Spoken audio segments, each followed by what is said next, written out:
my bad and fine ass gents? It's your girl, the only Lena Mariah, and I'm back with another freaking video. Y'all, your girl is back.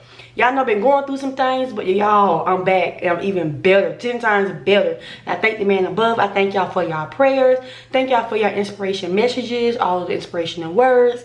Thank y'all so much because it really helped. And now your girl is back and back even better. You feel me? Y'all see the title. You know what I'm finna do. Before we even get into this video, if you're new to the channel and you have not subscribed, subscribe to the channel. Join the Lena family. We lit over here, baby. We lit over here. We gotta like this video up. Show me some major love because your girl is coming back harder with these banger pranks. These pranks are coming, so stay tuned for them like very, very soon. So stay tuned.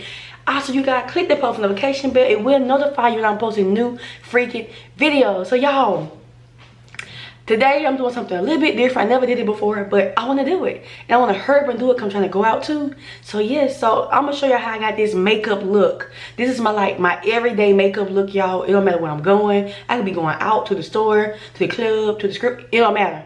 This is what I do every single day. Same look, nothing major, nothing different. Also, I'm going to do a little twist to it as well. I'm going to do a story time while I show y'all my everyday makeup look. So you guys, let's get into this video. All right, y'all, so let's get into this story time. So y'all know I did a video of how my daddy passed, but I don't know if you remember it or if I gave enough details. So I'm gonna give y'all every detail, what happened with his family, how they went from stealing his money, how they went from mistreating me and my sister, how they went from starving him, so on and so on and so on. So yeah, so y'all, 2019, me and my sister found out my dad had cancer. And that what brought me and her and his family together. Before this time, you guys, we did not hang out with them. We didn't talk to them. None of that. We wasn't studying them, just to be honest. Due to, we never really got along. Everyone felt some type of way about each other. So, y'all, when my dad got ill and he couldn't go home, he couldn't walk. He was kind of bedbound. He ended up staying with his mother, sister, and his niece. And we're gonna name the grandma Pam. We're gonna name the auntie Tina, and we're gonna name the cousin Whitney. There we go.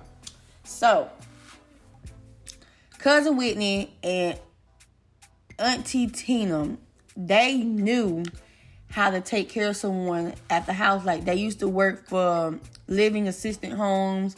They just sit with old people, so they knew exactly what to do.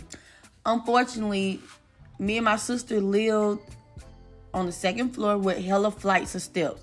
So at the time, my dad was kind of heavy, like he was kind of big boned, and it took paramedics to get him in and out the ambulance. So unfortunately, he wasn't going to be able to come to our house due to he wasn't going to be able to get put up the flights of steps that we had.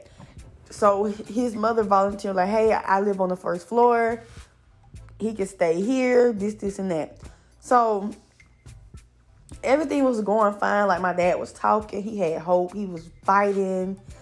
And once he found that he had stage 4, that was just a done deal for him. Like, we had to beg him to fight for us, for his kids, because his family, like, y'all, it's crazy how much his family tried to kill him off. We're gonna start off as when it first happened. We used to go over there. We stayed over there. We always go over there. And once it started getting bad, y'all, and we knew he wasn't gonna make it because he started going out, like, mentally going out his mind. He mentally wasn't himself. It went from he was eating to, I'm hungry. I'm like, damn, they're not feeding you? Like, they're there. And at the time, I was a bartender, so I'm making money off of tips and the little checks that I had. But I still helped out as much as possible and also seeing him as much as I can due to I was working crazy shifts because I needed the money to pay my bills. So it went from, y'all wasn't never around, but we wasn't around because he didn't want us around you guys. Just because we wasn't around y'all don't mean we wasn't around our father. Then it went from, we didn't know that the uncle was paying the aunt and them money to take care of my dad, even though, that's fair, but they didn't really do much for them to get his money, if you get what I'm saying. my dad was getting Social Security due to he wasn't able to work. It's crazy how it was his money and he was never able to see the money. He never got to see it, never got to spend it, never got to hold it, because they had his card, they knew his PIN, and they was steady stealing his money, y'all. They took everything out of his account. They cleaned the entire account out. Can y'all believe this shit? They literally cleaned everything out of his account. Every paycheck he got for Social Security, they took. And we kept wondering how they buying all this stuff and they got no jobs. And now we knew how. They was stealing his money. Then, when the cousin Tina car got repoed, they started driving his. And he was like, oh, he didn't know they was driving his car. He didn't know they had his keys. Like, my daddy was, like, not in his right mind. He kept saying, they ain't got my keys. He kept saying, yes, they do. I seen them driving your car. He kept saying, well, they ain't on my insurance.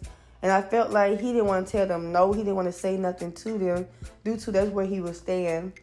And, y'all, it got to a point where once my dad, like, once they stopped feeding him, 'cause I'm not going to say he stopped eating. I'm going to say they stopped feeding him because they got tired of taking care of him. And they started planning his funeral while he was alive. Literally, y'all, he's alive, breathing, and they're planning his funeral. They planning where it's going to be at, who going to be there, who going to pass it, how many people coming. Like, they talking about everything. They even talking about what to wear. To the point where, like, damn, he's not even dead yet, and y'all planning this man's funeral. And so we ignored it because our grandmother told us that let them do whatever they want. Don't say nothing. So we didn't say nothing. We let them do everything that they wanted. Y'all, they went and picked out my daddy. They went and picked out my daddy's graveyard site without us, like where he was going to be buried that. They picked that out without us. They picked out the suit he was going to be buried in without us. We didn't say anything. Only thing we asked them for was to put his Falcons and Alabama hats in the casket because that's what he loved. And they was like, oh, somebody stole the hats. Come to find out, nobody stole the hats. They had the hats in the house the entire time. They just didn't want to respect me and my sister's wishes for him. Also, they tried to plan the whole funeral without us, like we wasn't the kids. And you know how you go to the back of the room in the funeral home and they say immediate family only so we could plan the funeral? They had the whole family in there, but they had the cousins, the nieces, the nephews, the uncles, the grandmas, everybody was up in there. I'm like, why all y'all are in here? Y'all have no control. And the whole time we let them get with everything they want. We let them get everything they want. They wanted 2 family cars. They wanted 1,000 and some obituaries. Y'all, it was just so much that we accepted to the point I couldn't accept no more. I went crazy because they called, was like, oh, we need bigger obituaries. For what? We already spent all this money on obituary, and you want to spend more money on a bigger one? You said, for what? Oh, to put more stuff in. I said, no, y'all want to put more pictures of y'all in there because y'all, the niece, we're going to call her Niecy. Niecy ass made the obituary. She made it. She didn't want the people to make it. She wanted to make it. So by her making them herself, she was able to put in everything she wanted to put in, put it the way she wanted. And I felt like that wasn't fair. But we already let her do it due to we was, being quiet and letting them do what they want to do. And half the obituary got more of them than me and my sister in there. And we were his kids. And that's crazy though. But we see they didn't give a flying fuck about us. As you saw, they didn't give a flying fuck. They was too worried about their self. And I felt like Cousin Niecy, she should understand what we're going through because she dealt with the loss of her father. And we thought she would be more understanding, but she really wasn't. She was as worse as them. And it got to a point where I'm like, I really do not like them. Me and my sister had so much hate for them that we wanted to cancel the whole funeral. We didn't want to go. We told the man, we ain't going. The children ain't going to be there. Fuck all that. Like, we was like, bump it. We're not going to be there. We don't want to be there. Like, they can have it. They win. And so me and my sister, we prayed about it. And we ended up going and pretending to be okay with everything. But once we went back to that funeral home and they wanted to make changes, I couldn't hold my tongue no more. My grandma said, baby, it's okay. Open your mouth now. Because I was listening to her. I was being, obedient and listening to what she said. But when she said, open them gates, man, the gates of hell opened. Man, I told her later, I said, we ain't doing none of that. Keep it high. I'm not spending no more money. I'm not signing nothing else. And his mama had the nerve to say, well, we feel like he should have, well, it don't matter. We the kids. And then she went from that and said, well, y'all went around. I said, we was around. We just went around your ass. He didn't want us around y'all. And I started, maybe I went off. And then I guess everybody heard us yelling. And then when people ran in trying to figure out what's going on, and it got to the point that we was just sick of it. We were just sick. And I was just happy to finally put my foot down about every single thing, y'all. So after the funeral, y'all, we cut ties with them. But we had to communicate with them one more time to clean my dad's apartment up. Because everything was still in his apartment. And the crazy thing about it, they had the key to his apartment. So we feel like they was already there and they already got what they wanted out of there. But they went back to see if they missed anything when they did go. And when they went, they sat there and just watched us, move stuff around. Like, if you really gave a flying effing F about him, you'll help us move his stuff out. But they didn't do that. They were so selfish. All they wanted was his money and wanted was his car and the stuff he had. That's all they cared about. And so me, my mother, my sister, my uncle, we sat over there and we cleaned the entire apartment out. We took everything out. We moved that apartment. When you walk back in that apartment, you never think about living there, because we cleaned everything. We took everything out. We sprayed everything like it was like a brand new apartment. All they had to do was go in and repaint, probably clean the bathroom up even more, paint, spray the house for bugs and so on, because it hasn't had no power or whatever. So after that crap or whatever, y'all, once we finished doing that, I asked them why they was outside. I said, hey, my dad got expenses that me and my sister are on. We need his card to pay for it. They said, oh, we ain't got it. We said, who got it? They said, Uncle got it. So we're going to name Uncle Tim. Uncle Tim got it. So I called Uncle Tim. Uncle Tim said, well, I ain't have his money. I went over his money. I was only over his medical. Cousin, y'all, I forgot the cousin's name just that fast. Cousin and aunt had him, y'all. So I said, well, he said y'all got him. He said you got him. It's going back and forth. He say, she say. So I said, this is what we're going to do. We're going to go to the police department and file a report on it. Soon as I said that, y'all, they was like, wait, don't do that. Let me talk to him and see what's going on. Baby, do y'all think they ever called me back? Do y'all think they ever said, well, this is what we're going to do? No, they never called. They went missing, y'all. So we got to the point where we went to the bank, tried to, figure things out. And we just tried to, if he do get any more money, we told him to freeze the account because he's dead. Just freeze it. Also, we told them to, with his money that he got for Social Security, we reported that he was dead. So they can't get no more money. And the money they do send, if they spend it, they have to pay it back. So we was just going to stop everything before they continue to steal from me and my sister. So, y'all, when he died, everything be left to the kids, right? So my dad left my dad had a car. At first, we was going to take it and be trifling, but we decided to let them keep it because the good car got repoed. The cousin car got repoed. The mom ain't never had one. She can't drive, I don't think. And we were like, let's be nice. Let's leave them a car. But we should have been trifling. Took it and sold it. That's what we should have did because that car was paid for. And we had the title. So we could have done that. But we ain't going to be trifling. We were being nice and let them keep it or whatever. So after all that, y'all, you went from stealing his money. You went from trying to plan his entire funeral. And y'all, the crazy thing about it, y'all, before my daddy wasn't in his right mind, he told them, I want y'all to do one thing for me. Do not mistreat my kids. And that's basically what he did. That's basically what they did. They said, F them kids. Like, F them. They nobody. You're dead now, so we ain't gotta abide by nothing. And I'm like, y'all always talking, oh, we miss y'all. Y'all never around. Y'all ain't come around more. Now you see why we haven't came around. Now you see why he didn't want us around. Now you see why we don't want nothing to do with you guys. because y'all are too fake. Y'all are crazy and mental. Like, y'all got too many problems for us. And everyone was saying, oh, they just hate how y'all are. They hate who you are. They hate how y'all became. Like, it was just always they hate. And I'm not saying they hated us. I'm not saying they looked down. They thought we was better than them.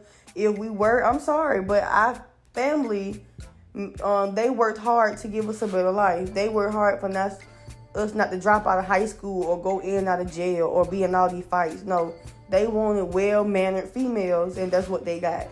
And they hated that shit, honestly, y'all. I'm just be honest. And excuse the cussing, y'all, but this is my channel and it's my personal channel. So I'm going to tell y'all nothing but the raw truth, honest, how I feel. And if I'm cussing, I'm sorry. If you're young and you don't know cuss words, close your ears and hear different parts, okay? To my older people, I'm sorry that I'm cussing, but I just want to let y'all know the hurt that my daddy's family did to me and my sister. Today, we are okay. We have moved past it. No, we haven't talked to them. No, we haven't seen them. A couple of aunties tried to reach out, but we just feel like it's not gonna work. All right, y'all. The damn voiceover start tripping, but basically that's what happened, y'all. They trying to reach out, and we just like, no, we good. We just gonna keep our distance and keep moving forward. Y'all, this has been one of the craziest things that we ever had to deal with. I never thought his own family would steal from him. I never thought they would mistreat us. I never thought they would plan his funeral before he even was dead. Like, that's crazy. Like, who in their rapid mind would do that? But only crazy people that was money hungry, that didn't really care about nobody but themselves. At the end of the day, we feel like they only looked out for themselves. They didn't look out for him. They didn't look out for us. They didn't look out for the bigger picture. They just saw, oh, he's getting money. His kids don't need it. They got their little job. Pissed me off. I almost forgot about that. That's the part that really pissed me, my sister, and my mom off, because they kept trying to kill him off so bad because they were so tired. Like, I understand you're tired, but we're dealing with it too. You're not the only one that's dealing with this situation. We're dealing with it as well. And you're trying to kill this man. That's why you stop feeding him so he can die. And then it made it crazy, y'all. At the funeral, they hollering and crying. So I wasn't tired. Yes, you was. If you weren't tired, you wouldn't be hollering and fake crying. You and your mamas and cousins, all of them fake crying. I'm like, y'all didn't love my dad like y'all said y'all did. I feel like y'all missed what he was doing for y'all. And that's basically how it was, y'all. So, you guys, I hope y'all enjoyed this video. Hope y'all enjoyed this story time, you guys. It's very different because I want to do my makeup and tell y'all story time as well, because everybody be asking how, like, do I wear the same makeup look? I just want to do something a little different. Y'all comment down below you ever had to deal with this type of craziness, y'all. So, y'all, my camera is acting crazy. I don't know the memory card or what. Let me hurry up and finish. But this is basically what I do, y'all. Excuse the lip over there. That shit ugly as hell. There you go. And y'all, I don't do no lipstick. I don't do none of that. I just wear some basic $1.99 lip gloss, y'all. I just like a shine. Nothing more, nothing less. And you guys, that's basically it. This is the final look. And you guys, I will have a picture of the outfit there. This is what I'm wearing tonight. So you guys, I hope you guys enjoyed this story time / get ready with me / how I do my everyday makeup look. And I'll see you guys next video or vlog. Peace.